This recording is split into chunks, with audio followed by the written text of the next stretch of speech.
Hello there, you're watching AFL.com.au and the AFL Live app. This is the Hostplus sustained performer, and the current West Coast midfield is one of the best in the competition and has been for several years now. But how does it stack up against the Eagles' engine room of the mid-2000s, a midfield that dominated week in, week out for years? To help me dissect it all, Riley Beveridge joins me. Riley, welcome to you.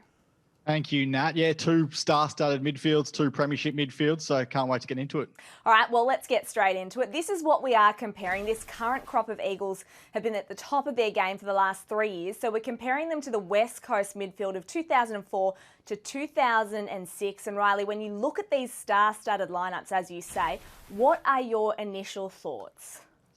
Well, it's hard to split them. And as we mentioned before, they've both won flags. I think that 2006 premiership side clearly has a lot more individual star power in there. So Ben Cousins, Chris Judd, Daniel Kerr, all superstars in their own right. Now, would you say the same thing about Elliot Yeo, Luke Shuey and Tim Kelly? I don't think so just yet. Certainly not in the same vein as Cousins and Judd, who both won Brownlows. They've both had years where they were the best player in the competition for that entire season. I don't think any of the current West Coast midfielders have become that yet. They have time on their side, though, so they have the ability to do that. Tim Kelly, though, really adds another element to the current midfield crop, doesn't it? And obviously this is his first year at the Eagles, so we haven't seen a lot, but he has been a sustained performer at the Cats prior to that. He has been, and a slow start from West Coast to the 2020 season as they dealt with a few challenges there. But certainly Tim Kelly now, as we've seen through the last 4 or 5 weeks where they've gone on this winning streak, has started to add exactly what we thought he would add to this West Coast midfield. Everyone knows their role now. Everyone knows their position. Everyone knows what they're doing. So he's added another layer to it. I want to look at the outside runners now, and we know that Andrew Gaff is one of the hardest workers going around. He's been pivotal to the Eagles for such a long time now and provides that drive and spark for them. But you've also got someone like Andrew Embley, who was pretty incredible too in his era. Yeah, Norm Smith medal winner in 2006, Andrew Embley. So I view the Norm Smith medal as perhaps one of the most important individual accolades you can win. You've been the best performer in the biggest game of the entire season. And the fact that Andrew Embley, they've got Kerr, they had Cox, they had Judd, they had Cousins in that 2006 side. The fact that Andrew Embley was above them in 2006 on grand final day and led them to that grand final and that premiership, I think that speaks volumes. So in this department, even though Andrew Gaff is good, there's been question marks in the past about exactly what Andrew Gaff adds to his disposals and whether or not the weight of his disposals is backed up in the quality of disposals. I think the last 2 or 3 years, particularly in that 2018 season, we all know the way that ended for him in suspension, but I think particularly the back half of that year and then going forward in 2019, 2020 has started to add the value of quality to his possession. So he's one that's getting better, but I mean, if you have to split between the two at the moment, Andrew Embley, given that he won that Norm Smith, and given the importance I place in that award, I think it's hard to go past him. When you think of the star power of Cousins, Judd and Kerr, I sort of think they edge out Kelly, Shuey and Yeo, as you say, but the current day Eagles, I reckon maybe slightly better depth. What do you think? Yeah, completely agree. And I think the one man that we haven't mentioned yet is Dom Sheed. And if we're talking about the importance on grand final day, you don't need to go past just how pivotal he was in that 2018 grand final.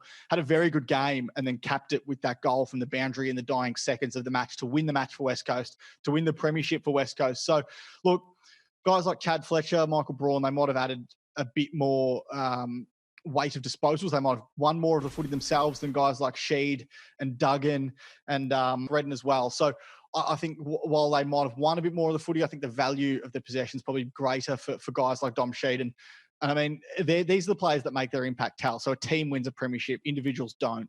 It all starts in the ruck, though.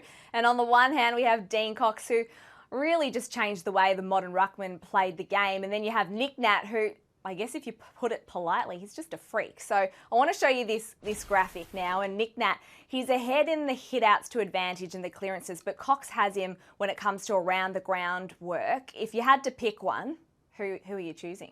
It's so incredibly hard to say because they're so different in terms of what they bring to the sides. As you mentioned there, Dean Cox is another midfielder, essentially. He's the 5th midfielder or the 4th midfielder in that starting centre bounce. Whereas Nick Naitanui doesn't win much of the ball, but I think he has just as big of an influence in the way that he's able to win hitouts to advantage, win in the aerial battles. And not only that, his ability to follow up on ground level is just about the most ferocious tackler in the competition when he gets going. He clears bodies in front of him when the ball hits the deck. I loved what he's been able to bring this season in particular, the last 6 weeks. I think he's right up there at the moment as the All-Australian ruckman in 2020.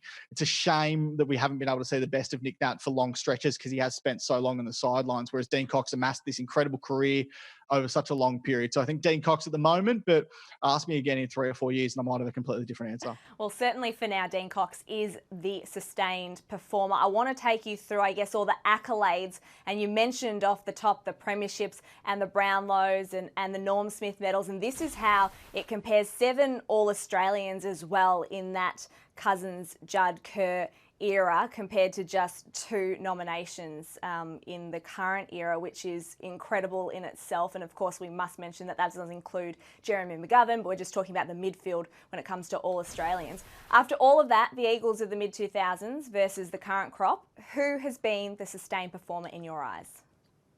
Well, I think the key word there is sustained, Nat. And I'm sure if you put this poll out to the public, it'd be unanimous in terms of the 2006 era because of just how star-studded it was. Judd, Cousins, Kerr, Cox, amazing names. The collective now, though, I want to run you through a few things. So Tim Kelly's 26, Elliot Yeo's 26, Dom Sheed's 25, Andrew Gaff's 28. These guys all have 4 or 5 years of footy still left in them and really quality footy left in them still. That could be, who knows how many premierships they could add to that list. At the moment, they're premiership favourites in 2020, so they could get a second flag and automatically be seen as the better of the 2. You just never know. They might go on to win 2 or 3 or 4 flags in the next few years. So you just don't know. That's why I think that you might say the current version is just ahead in that regard, simply because they've already achieved so much. They've won that premiership in 2018. And they've still got years of good footy still left ahead of them. Whereas the West Coast side, 2004 to 2006 was a great era, but Chris Judd left at the end of 2007. Ben Cousins played his last game for West Coast at the end of 2007. 2 years after they won that flag, West Coast, they finished second last. Now, 2 years after West Coast won their 2018 flag is this season. So you never know. It could result in another premiership. So if we're talking sustained performers, I know it might be a little bit controversial. I know a lot of people might not agree with me, but I think I might go the current day version. Oh, I like it. It is an interesting talking point. Thank you, Riley. And if our viewers out there want to join in the discussion, you can do so on the AFL social channels. Thank you so much for watching. We'll be back again next week with another episode of The Sustained Performer. Thanks to Hostplus, we go with you.